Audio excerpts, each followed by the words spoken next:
और जब कामयाबी का तसव्वुर हमारा चेंज हुआ कि शरीयत के खिलाफ जाएंगे तो कामयाबी, हराम के जरिए कमाएंगे तो कामयाबी, मालो जर का अंबार लग जाएगा तो कामयाबी, आलीशान गाड़ी आएगी तो कामयाबी, तो हमारी पूरी जिंदगी उसी के हुसूल में खर्च हो रही है। हम मेहनत कर रहे हैं, मशक्कत कर रहे हैं, रातों दिन खर्च कर रहे हैं, फिर नमाज छूटती हो तो नमाज छूटे, हराम हासिल होता हो तो होता रहे, किसी चीज की हम परवाह नहीं करते।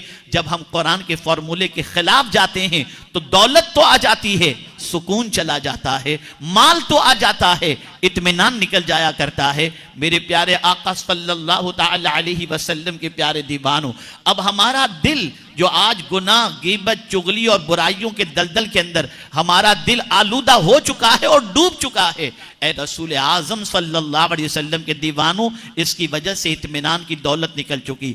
आज का मुसलमान कामयाब होता, मैं आपको बताऊं, कामयाबी की चीज को देखना है तो रसूल आजम सल्लल्लाहु अलैहि वसल्लम से पूछें। अल्लाह अकबर। आकाए करीम सल्लल्लाहु अलैहि वसल्लम इरशाद फरमाते हैं कि कुछ लोग ऐसे हैं कि लोग उनको अपनी महफिलों में दावत नहीं देते। कुछ लोग ऐसे हैं कि अगर कहीं रिश्ता डालें तो उनको कोई लड़की देने को तैयार न हो। कुछ लोग ऐसे हैं जो महफिलों के अंदर पहुंच जाए तो कोई जगह न दे, लेकिन उनका मकाम ये है कि वो अल्लाह पर किसी बात पर कसम खा लें तो अल्लाह उनकी कसम को पूरी कर दिया करता है। अल्लाह अकबर। ये कौन लोग हैं?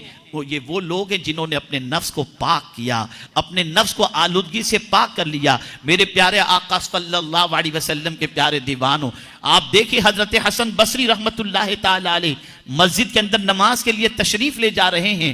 जैसे ही अजान की आवाज कानों से टकराती है और मस्जिद के लिए कदम उठाते हैं, रुक जाते हैं। आंखों से आंसुओं का सैलाब रवां दवा हो जाता है। अल्लाह अकबर। थोड़ा चलते हैं फिर रुकते हैं, थोड़ा चलते हैं फिर रुकते हैं, घबराते हैं, कांपते हैं। अल्लाह अकबर। किसी ने कहा, हुजूर आपके चेहरे को अजान की आवाज सुनने के बाद जर्द होते हमने देखा, ये तो बताइए मस्जिद में जाते हुए इतना कांपते क्यों हैं आप, इतना डरते क्यों हैं आप, इतने घबराते क्यों हैं आप? तो जवाब देते हैं, मुझे ये बताओ कि जिसका बदन नापाक हो क्या वो मस्जिद में कदम रख सकता है? लोगों ने कहा नहीं। फरमाते हैं, मैं इसलिए कांप रहा हूं कि बदन नापाक हो तो मस्जिद में कदम नहीं रख सकते, तो मेरा तो दिल नापाक है, मैं मस्जिद में कैसे कदम रखूं? आप जरा सोचो, जब दिल गुनाहों की मोहब्बत में गिरफ्तार हो जाए तो नापाक हो जाया करता है। दिल को पाक करो, कल्ब का तस्फिया करो, कल्ब का तस्किया करो। हम अपने दिल में झांक करके देखें, हम अपने गिरेबान में झांक करके देखें कि हमारे गिरेबान की क्या पोजीशन है, हमारे दिल की क्या पोजीशन है, हमारे दिल में क्या बसा हुआ है, हमारे दिल में किसकी मोहब्बत मौजूद है। ए रसूल आजम सल्लल्लाहु अलैहि वसल्लम के दीवानों, एक गुनाह के बाद दूसरे गुनाहों का अरमान मचलता नजर आता है। कभी हमारे दिल में यह जज्बा पैदा नहीं हुआ कि हम उन कामयाब लोगों को देखें जो तहज्जुद पढ़ा करते थे, हम उन कामयाब लोगों को देखें जो अव्वाबीन पढ़ा करते हैं, हम उन कामयाब लोगों को देखें जिनकी जिंदगी सजदे में गुजरती है। कामयाब लोगों का पूरा जो है उनके औसाफ का जिक्र अल्लाह ने कुरान मुकद्दस में फरमाया। क्या फरमाया आप देखें, क़द अफ़लहल मुमिनून, मुराद को पहुंचे वो जो ईमान वाले हैं, ईमान वाले मुराद को पहुंचे, ईमान वाले कामयाब पहुंचे। आप भी अपने आप को ईमान वाला कहते हैं, मैं भी अपने आप को ईमान वाला कहता हूं, लेकिन हम सहाबा की जिंदगी देखें, ताबईन की जिंदगी देखें, औलियाए कामिलीन की जिंदगी देखें तो कामयाबी उनके कदमों से वाबस्ता नजर आती है। लेकिन हम मोमिन होने का दावा करने के बाद हम देखते हैं कि कामयाबी हमसे मुंह फेरे हुए है। वजह क्या है? तो कामयाब मोमिन के जो 10 औसाफ अल्लाह ने बयान फरमाए वो क्या हैं? पहला वस्फ कामयाब के बारे में फरमाया, अल्लज़ीना हुम फ़ी सलातिहिम ख़ाशिऊन, जो खुशू के साथ नमाज अदा करते हैं। अल्लाह अकबर। किसी ने बहुत खूब कहा है, उनसे शिकायत की गई कि हजरत नमाज में मुझे सुकून नहीं मिलता। किसी ने किसी बुजुर्ग से कहा, हुजूर नमाज में मुझे सुकून नहीं मिलता। जवाब में उन्होंने बड़ी प्यारी बात फरमाई, फरमाते सुकून से नमाज पढ़, तुझे सुकून मिल जाया करेगा। जो लोग कहते हैं नमाज में सुकून नहीं मिलता, वो सुकून से नमाज पढ़ते ही कहाँ हैं?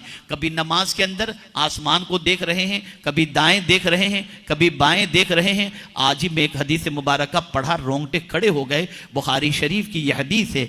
आकाए करीम सल्लल्लाहु अलैहि वसल्लम इरशाद फरमाते हैं, जो शख्स हालत नमाज के अंदर आसमान की तरफ देखता है, डर है कि उसकी आंखों की रोशनी छीन न ली जाए।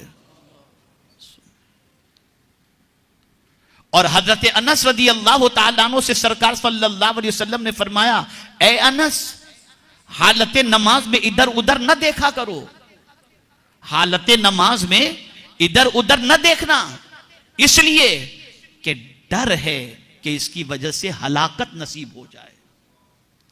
और एक बुजुर्ग फरमाते हैं, जो हालत नमाज के अंदर आगे देखता है, कंखियों से देखता है, इधर उधर देखता है, तो अल्लाह की रहमत उस बंदे से कहती है, बल्कि अल्लाह अज़्ज़ व जल्ल फरमाता है, क्या मुझसे भी अच्छा कोई है जिसे तू देख रहा है? तो कामयाब मोमिन तो वो है जिसकी नमाज के अंदर खुशू मौजूद हो।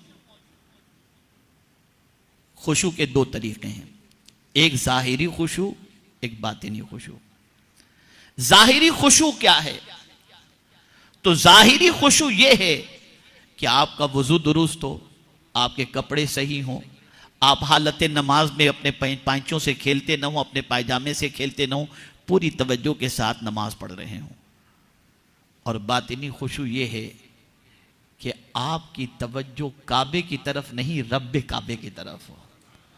जब आपकी कैफियत ये बन जाएगी कि हालत नमाज के अंदर दाएं बाएं देखने की बजाय, इधर उधर देखने की बजाय और दूसरी चीजों की तरफ मुतवज्जे होने की बजाय, अगर हालत नमाज में जैसे चेहरा काबा की तरफ आपने किया है, दिल अगर रब्बे काबा की तरफ आपने कर लिया और नमाज के अंदर गिरिया तारी हुआ, रब की मोहब्बत गालिब आ गई और यह तसव्वुर हो गया कि मैं अपने रब के हुजूर हाजिर हूं और मेरा मौला मुझे देख रहा है, मैं उसके सामने किस तरह से अदब से खड़ा रहूं, अगर इस तसव्वुर के साथ इंसान नमाज पढ़ता है तो यह पहली सिफत वो है कि जिसके बारे में कुरान कहता है कि अगर तुम्हें कामयाब मोमिन को देखना है तो उनकी नमाजों को देख लो, उनकी नमाज के अंदर खुशू मौजूद होगा और यही खुशू उस कामयाब मोमिन की सबसे बड़ी अलामत है।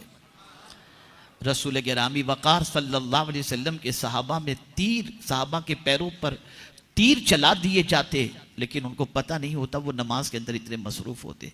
और आज हमारे यहाँ सिचुएशन क्या है आप जरा देखें, बहुत सारे लोग जिनका अर्जेंट में कोई काम होता है और कोई नमाज पढ़ रहा होता है, वो इंतजार नहीं करते, उसको बोल देते हैं भाई जल्दी से पढ़ा करके वहां आ जाना। नमाज में उसकी तवज्जो को अपनी बात की तरफ मबजूल कराते हैं। आप देखते होंगे, या तो फिर कोई नमाज में उसे जाना है घर छोड़कर, देखो मैं पर्चा लिख के रख के छोड़ के जा रहा हूं, जरा पढ़ लेना। वो नमाज पढ़ रहा है और आप अपनी बात की तरफ मुतवज्जे करवा रहे हैं। दोनों गुनहगार हैं कि दोनों को अल्लाह अज़्ज़ व जल कल बरोज़े क़यामत पूछेगा और वो जो मुतवज्जे था उसकी तवज्जो को हटाने वाले से अल्लाह अज़्ज़ व जल फरमाएगा, क्या मुझसे भी ज्यादा तेरी अहमियत को तू समझ रहा था या तेरी बात को, कि मुझकी मेरी तरफ मुतवज्जे बंदे को तू अपनी तरफ मुतवज्जे कर रहा था। आप जरा सोचो, हमारे यहां ये सारी चीजें हो रही हैं। मुझसे एक साहब ने पूछा कि हजरत मैं 5 वक्ता नमाज का पाबंद हूं और कोशिश करता हूं तहज्जुद भी पढ़ूं, लेकिन मेरी जिंदगी के अंदर करार नहीं है। तो मैंने बहुत नरमी से उनको समझाया, बहुत हाईली क्वालिफाइड और बहुत बड़ा चार्टर्ड अकाउंटेंट, वो फॉरेन के अंदर वो बड़ी पोस्ट पर फाइज, उसको अल्लाह ने बहुत नवाजा भी है। वो मेरे पास आए समझने के लिए कि मैं क्या करूं। मैंने कहा एक होता है नमाज पढ़ना और एक होता है कनेक्ट होकर के नमाज पढ़ना। हम जो नमाज पढ़ते हैं वो कनेक्ट होकर के नहीं पढ़ते, हमारा राब्ता अल्लाह से जुड़ता नहीं है, हम एक एक्सरसाइज करते हुए नजर आते हैं। जब हम कनेक्ट हो जाएंगे अल्लाह अज़्ज़ व जल्ल से और फिर नमाज पढ़ेंगे तो फिर रब्बे कदीर सुकून की दौलत अता फरमा देगा। हम कनेक्ट नहीं होते, नमाज भी पढ़ते हैं और उससे गाफिल भी रहते हैं। ये मेरे प्यारे आका सल्लल्लाहु अलैहि वसल्लम के प्यारे दीवानों, सबसे बड़ी, क्या हम थोड़ी देर के लिए भी अपने रब से अपना ताल्लुक मजबूत नहीं कर सकते? तो नमाज में खुशू, अब मैं आपको बताऊं मोमिन की नमाज कैसी होती है। उसकी नमाज में खुशू होता है, उसकी नमाज में खुदू होता है, उसका दिल गिरियोजारी करता है, आंखों से आंसू निकलते भी हैं और नमाज में अपने रब की तरफ वो मुतवज्जे होता है। अब मैं आपको बताऊं कि मुनाफिक की नमाज कैसी होती है। ताकि हम महसूस कर सकें कि नमाज पढ़ करके भी हम कामयाब क्यों नहीं हैं। तो कुरान मुनाफिक की नमाज के बारे में कहता है, इज़ा कामू इला सलात कामू कुसाला, जब वो नमाज पढ़ते हैं तो सुस्ती के साथ नमाज अदा करते नजर आते हैं। अब मैं आपसे पूछना चाहता हूं कि जो मुनाफिक की नमाज का तरीका है, अगर वही तरीका ईमान वाला अपना ले तो कहां से कामयाब होगा।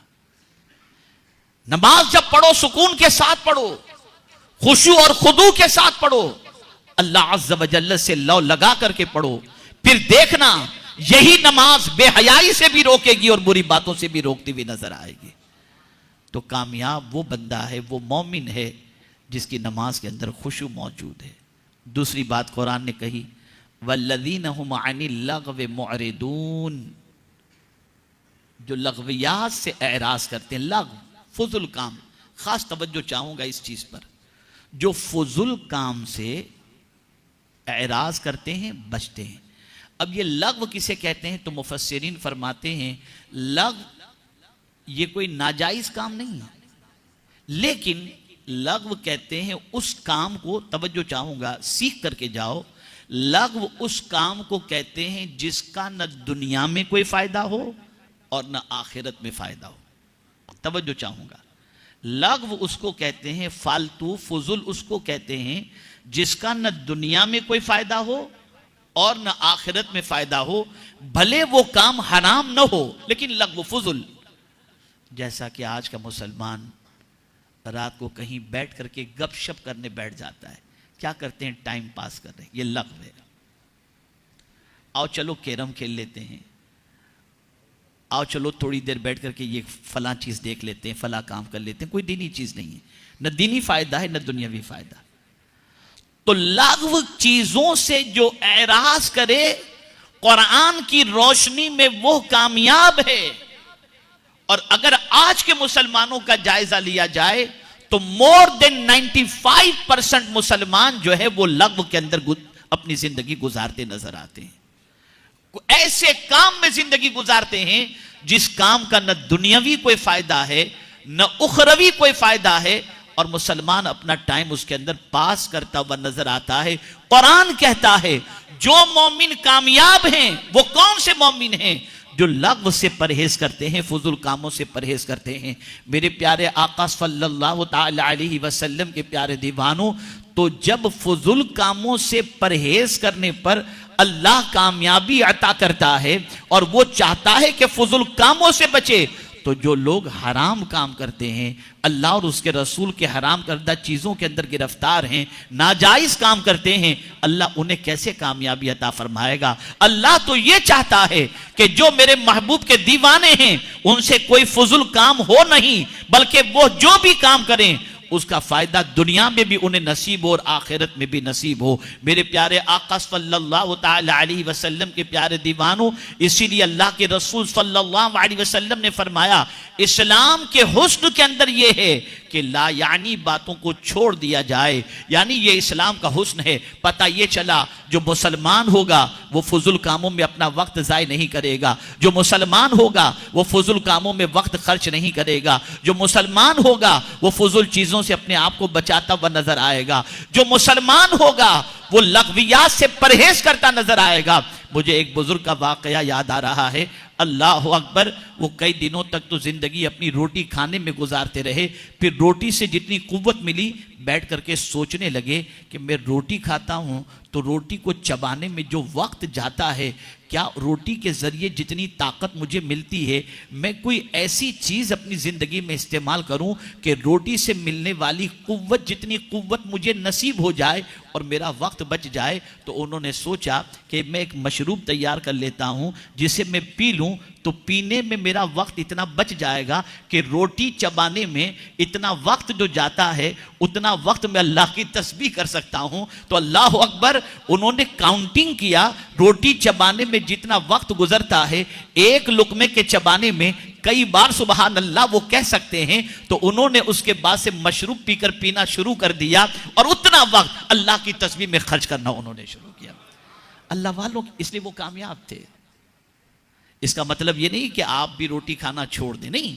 जब मकाम बुलंद हो जाता है सोच बड़ी हो जाया करती है। मेरे प्यारे आका सल्लल्लाहु अलैहि वसल्लम के प्यारे दीवानों, इसीलिए अल्लाह अज़्ज़ व जल्ल के हर बंदे को अल्लाह अपनी दोस्ती का ताज नहीं अता करता। जब मकाम बहुत बुलंद हो जाता है कि बंदा फराइज से निकलकर नफिल की तरफ बढ़ना शुरू कर देता है और पूरी पूरी रात जब इबादत और रियाजत में गुजारने लगता है, तो अल्लाह ताला मारिफत के दरवाजे उसके लिए खोल देता है। हमारा और आपका सुकून अच्छी गिज़ाओं के अंदर है और अल्लाह वालों का सुकून अल्लाह के जिक्र के अंदर मौजूद हुआ करता है। मेरे प्यारे आका सल्लल्लाहु अलैहि वसल्लम के प्यारे दीवानों, इस उम्मत की नाकामी की सबसे बड़ी वजह यह कि अगर हम एक 24 घंटे के अंदर, एक दिन और रात के अंदर अगर हम जायजा लें कि अपना कितना वक्त फजूल कामों में खर्च करते हैं, तो पता चलेगा कि हमारा 90% या 80% वक्त फजूल कामों में खर्च होता है। ये व्हाट्सएप ही को ले लीजिए, मोबाइल ही को ले लीजिए, फेसबुक को ले लीजिए, ट्विटर को ले लीजिए, क्या मिल रहा है? फजूल काम। मैं ये पहना हूं, मैं ये खाया हूं, मैं यहां गया हूं, मैं ये पिया हूं, बस यही सारी चीजों में वक्त जा रहा है। फिर हम कामयाबी चाहते, मिलेगी कैसे कामयाबी? और ये न समझना, ये मत समझना कि वक्त जो है वो बहुत मामूली चीज है। नहीं, वक्त बहुत कीमती सरमाया है। अल्लाह के रसूल सल्लल्लाहु अलैहि वसल्लम ने वक्त को बड़ी नेमत फरमाया, वक्त को बड़ी नेमत फरमाया और तंदुरुस्ती को बड़ी नेमत फरमाया। और सरकार ने फरमाया, इन दो नेमतों से फायदा उठाने की बजाय लोग इस दो नेमतों की कद्र नहीं करते। और वो दो नेमतें कौन सी हैं? वक्त और साथ ही साथ जो है वो सेहत, तंदुरुस्ती। मेरे प्यारे आका सल्लल्लाहु अलैहि वसल्लम के प्यारे दीवानों, अब मैं आपको थोड़ा सा मुवाजना करके बताऊं ताकि आप समझ सकें। आपने 5 घंटे मुकम्मल गुजारे फजूल कामों के अंदर, और फजूल कामों में वक्त गुजारने के बाद आपने अपने आप को फ्रेश महसूस किया या नहीं किया, वो आप जाने। लेकिन इतना मैं जरूर आपके सामने अर्ज करूंगा कि 5 घंटे में से अगर आपने 50 मिनट कुरान शरीफ तिलावत करने के अंदर खर्च कर दिया होगा, तो आपकी जिंदगी के अंदर वो 50 मिनट का जो फायदा होगा और आपकी तबीयत पर जो उसका असर होगा, उस असर को आप जिंदगी भर भूल नहीं सकते हैं। वक्त की कद्र करो। कामयाब होना है तो फजूल कामों को छोड़ दो। और खास तौर पर इस मुल्क के अंदर जो जॉब के लिए आए हैं, मुलाजिमत के लिए आए हैं, कारोबार के लिए आए हैं, बीवी बच्चों को छोड़ करके आए हैं, वो अपना वक्त ज़ाय करते हैं दूसरे कामों के अंदर। मत करो आप। अब तो आपको सारी सहूलतें मौजूद हैं। ऑनलाइन दीन सीखिए, आप तफसीर सुनिए, आप कुरान शरीफ का मुताला कीजिए, कुरान शरीफ का तर्जमा पढ़िए, आप अल्लाह अज़्ज़ व जल्ल का जिक्र कीजिए, अल्लाह के रसूल सल्लल्लाहु अलैहि वसल्लम पर दुरूद शरीफ पढ़िए। और बात दुरूद शरीफ की आई तो एक हदीस आज पहली बार मेरी नजर से गुजरी, बड़ी जबरदस्त हदीस। सुभान अल्लाह। कुरान ने कहा, कद अफलह मन ज़क्काहा, मुराद को पहुंचा वो जिसने उसको पाक किया, यानी अपने मन को पाक कर लिया, अपने वजूद को पाक कर लिया। कैसे पाक करें, कैसे पाक करें? तो मेरे आका सल्लल्लाहु अलैहि वसल्लम फरमाते हैं, सल्लु अलैया ज़कातकुम, मुझ पर दुरूद पढ़ो कि ये दुरूद तुम्हें पाक कर देगा। मुझ पर दुरूद पढ़ो कि ये दुरूद तुमको पाक कर देगा। पता चला कि दुरूद ऐसा अमल है कि इस दुरूद के जरिए अल्लाह ताला इंसान को पाक कर देता है। मैं थोड़ी सी गहराई में जाने की कोशिश किया कि दुरूद से इंसान कैसे पाक होता है, तो मुझे दूसरी हदीस का सहारा मिल गया कि मेरे आका सल्लल्लाहु अलैहि वसल्लम फरमाते हैं कि जो बंदा एक मर्तबा दुरूद पढ़ता है, अल्लाह उसके 10 गुनाह माफ फरमाता है, 10 नेकियां अता फरमाता है और 10 दर्जे बुलंद फरमाता है। तो गुनाहों की वजह से हम नापाक हुए थे, एक दुरूद पढ़ा, अल्लाह ने 10 गुनाह को माफ करके हमें पाक फरमा दिया। तो ए रसूल आज़म सल्लल्लाहु अलैहि वसल्लम, अपने आप के दीवानों, अपने आप को पाक करो। जब तक कि नफ्स को पाक नहीं करेंगे हम कामयाब नहीं हो सकते।